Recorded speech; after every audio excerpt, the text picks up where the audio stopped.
Minister, in the past few weeks I have had numerous phone calls from constituents expressing their grave concern regarding the new core funding model for early learning and care and school-age children providers.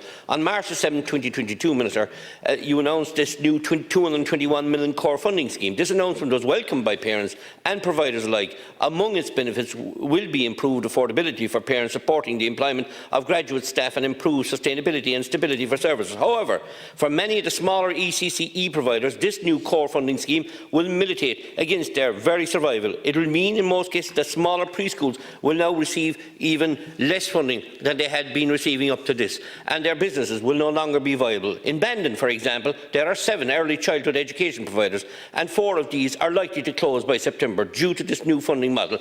This is replicated throughout the country and will affect every village and town, Minister.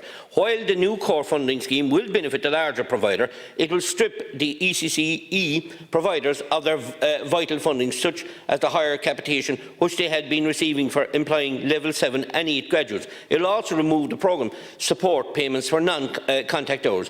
The new core funding contracts are calculated over a 52-week period instead of the existing 38-week model, and this will mean that small and medium business providers who are creating employment within their communities will be unable to sign on over the summer months while they are out of work. The very high insurance premiums, rising electricity and heating costs will further impact on the smaller providers. Let me put this in context for you, Minister. In my own county alone, County Cork, there are 440 early childhood education providers. Of these, over half are ECCE-only services. This figure is replicated in every county in Ireland, so over half of our preschools will be forced to close as a result of this new core funding model. Hundreds of workers will lose their jobs, and many hundreds of preschool children will be without places. Working parents will be faced with either having to stay at home or travel outside their own community to find a preschool.